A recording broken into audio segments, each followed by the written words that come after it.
Welcome to Conflict News 24, a look at headlines.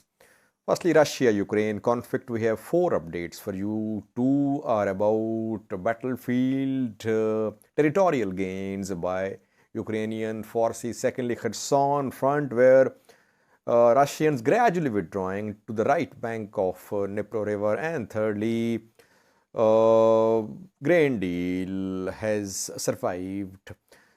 Secondly, Rwanda Congo tensions in East Africa, where Rwandan President Paul Kagame's security advisor today spoke, and he said that Rwanda cannot fight a madman. Thirdly, two resolutions passed by the UN in the last 48 hours. One resolution is about Israel's nuclear weapons, and the other one is about decades long US sanctions on Cuba.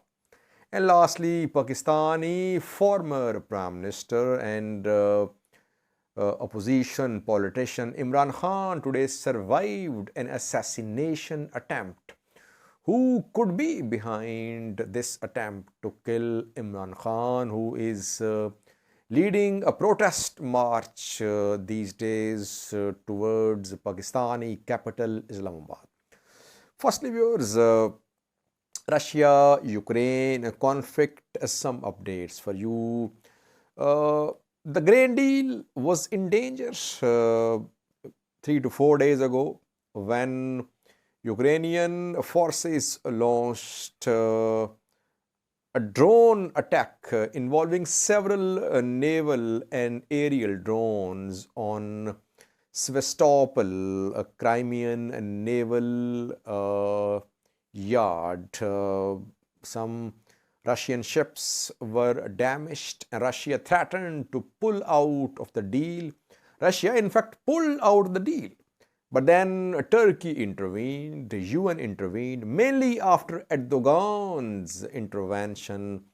Russia agreed to resume the grain deal. So Ukrainian grain exports are continuing. Turkish president is playing a key role in this grain deal, which was signed after Turkish UN mediation in July this year. So Putin has good relations with Turkey's Erdogan, with Iranian government too, with China.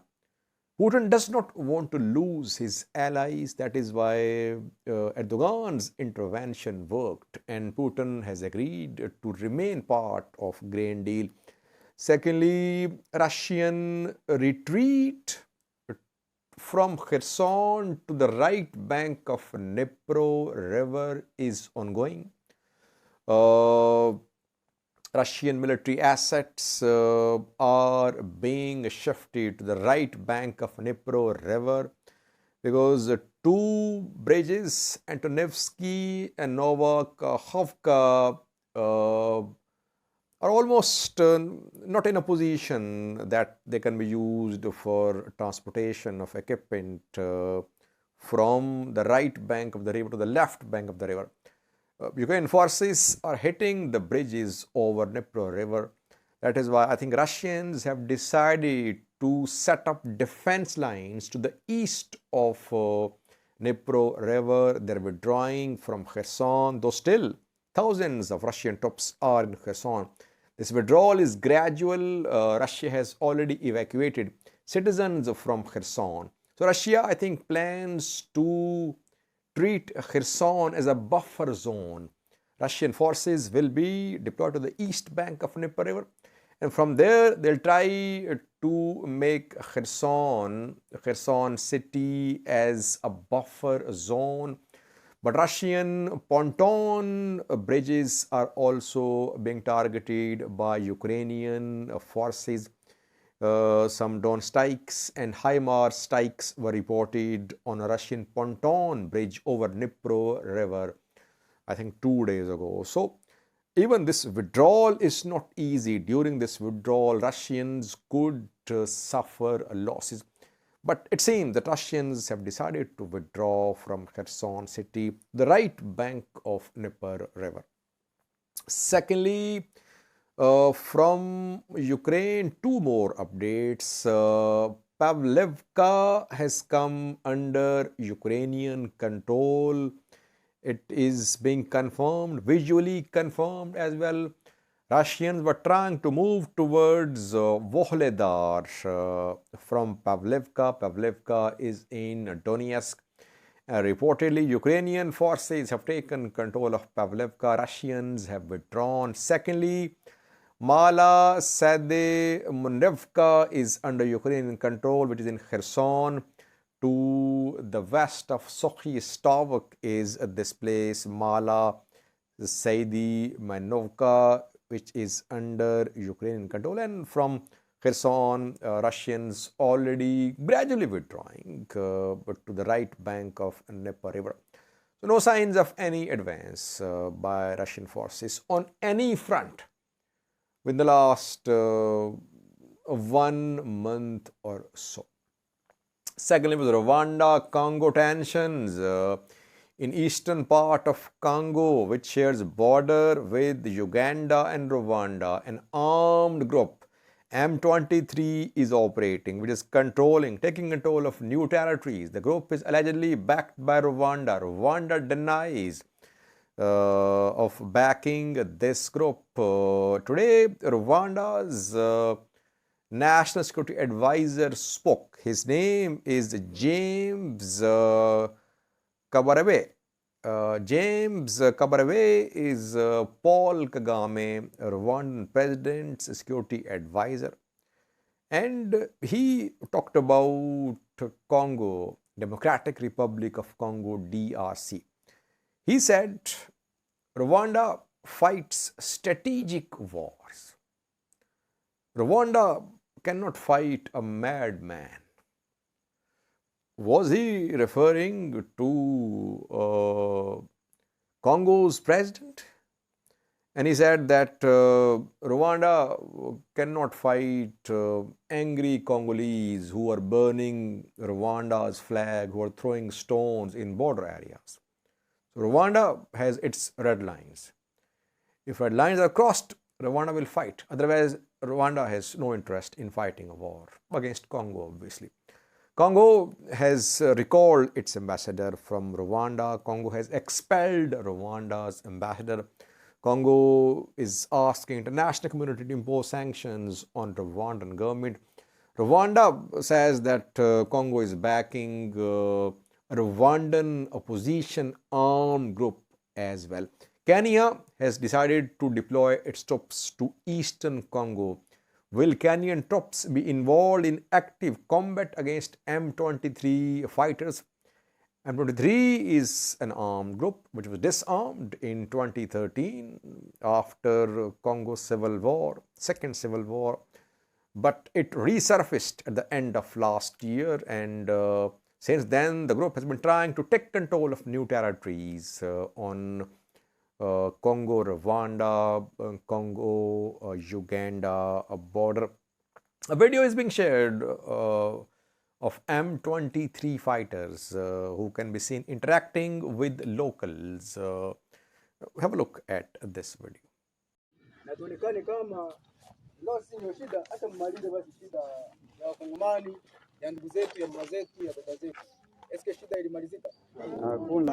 Thirdly, viewers, two resolutions were passed at UN General Assembly within the last 48 hours. We want to talk about these two resolutions. Firstly, yesterday, UN General Assembly asked Israel to dispose all nuclear weapons. Resolution was passed, and the resolution stated that Israel should dispose all its nuclear weapons. Israel should give access to International Atomic Energy Agency to visit Israel.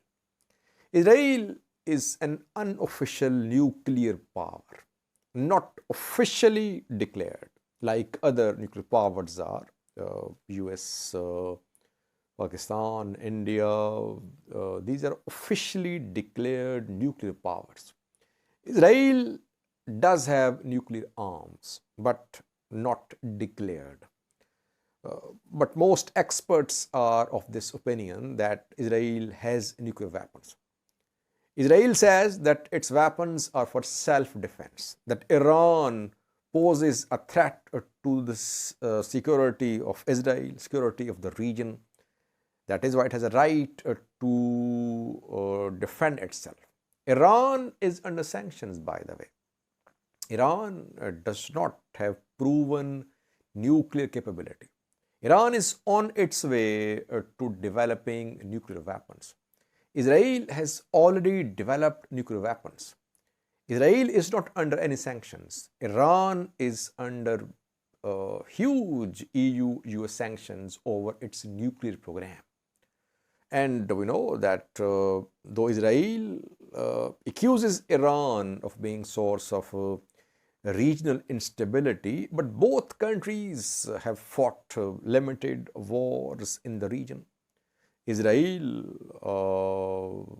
is involved in wars against Syria, Lebanon, Egypt, Palestine, and other regional countries. Iran operates through proxies. Iran is involved in Iraq, in Syria, in Lebanon too. So both countries are involved in regional conflicts. But Israel is allowed to have nuclear weapons. Iran is under sanctions. So voting was held at UN General Assembly around 24 to 48 hours ago. Resolution was passed. Majority of the countries backed the resolution that Israel should dispose its nuclear weapons. US supported Israel itself as well. Will Israel listen to General Assembly? No. US backs Israel. US backs Israeli nuclear program as well. So no likelihood of Israel disposing its nuclear weapons. Another resolution was passed today by UN General Assembly. Cuba was put under sanctions by US decades ago. Since 1958, Cuba has been under embargo imposed by US. It was arms embargo, then other fields of economy were also included. And every year since 1992, UN adopts resolutions calling on the US to lift the embargo. But it has not been lifted so far. Today, voting was held at General Assembly. 185 countries backed a resolution calling upon the US to lift embargo imposed on Cuba decades ago. Only US and Israel opposed this move. Brazil and Ukraine abstained from voting. All other countries of the world, 185 countries, they backed today's move. But every year, UN adopts resolutions, and so far US has not complied with the UN resolutions. Cuba is still under embargo for decades. Embargo has been going on. Lastly, viewers, Pakistani former Prime Minister, popular politician Imran Khan survived an assassination attempt in Punjab today. Imran Khan, a former cricketer who won Cricket World Cup when he was leading Pakistani cricket team in 1992, joined politics. He formed PTI, Pakistan Tehreek-e-Insaf. The party came to power in 2018 for the first time at federal level. Imran Khan was elected as the Prime Minister. And since August 2018 till April 2022, Imran Khan served as the Prime Minister of the country, but in 2022 April, he was removed from power through a no confidence move. Imran Khan accused US and Pakistani military establishment and opposition politicians of plotting his removal. And before that, before his removal, he visited Russia. And he said that after his visit of Russia, US plotted his removal. Since then, he's been demanding early election in Pakistan. Election to be held next year after July, I think. He wants early election in Pakistan, and he is leading a protest march towards Pakistani capital Islamabad. The march is on its way, and on Thursday, when the march was passing through Wazirabad, a city in Punjab province of Pakistan, the march was fired upon. Imran Khan's container was fired upon as well. He was shot in the leg. He survived. One participant of the long march, protest march, was injured, was killed, and around 10 were injured. One killed, around 10 injured. And among the injured are some politicians of Imran Khan's political party, PTI. Imran is in stable condition. The attacker has been arrested, and he was shown on state media by some private news channel as well. He was shown, and he said that it was his individual act. No one is behind him, he said. But Imran Khan's political party is accusing military establishment and party in power that they plotted Imran Khan's murder. Imran Khan is accusing three persons of plotting his murder. Firstly, Rana Sanaullah, who is Pakistan's Interior Minister, Federal Interior Minister. Secondly, Shehbaz Sharif, Prime Minister of Pakistan, elected in April after Imran was removed from power. And thirdly, Imran is accusing Major General Faisal Nasir, who is an intelligence officer of Pakistani military. Pakistani military, Pakistani government, federal government, they have denied being part of any assassination plot. They say that they expressed sorrow over what happened in Wazirabad today. But Imran Khan's party is accusing the government and the military that they colluded to kill Imran Khan today. Pakistan has a history of political assassinations. Benazir Bhutto, a former Pakistani Prime Minister, was assassinated in 2007. She survived an attempt, and then in 2007 she was killed. Before that, her father, Zulfikar Ali Bhutto, was hanged by Pakistani military in 1977. Imran is also indirectly accusing Pakistan's military establishment. The military wants to remove Imran Khan from political scene. And since the start of this long march a few days ago, Imran's party has stepped up verbal attacks on Pakistani military. Pakistani military denies being part of politics, but it has huge clout in Pakistan's politics. In fact, the major player in Pakistani politics is Pakistani military. That's what happens. Imran Khan's party intends to register an FIR against the military, against the federal government. So coming up is crucial. Tomorrow, Imran Khan's party will announce a new strategy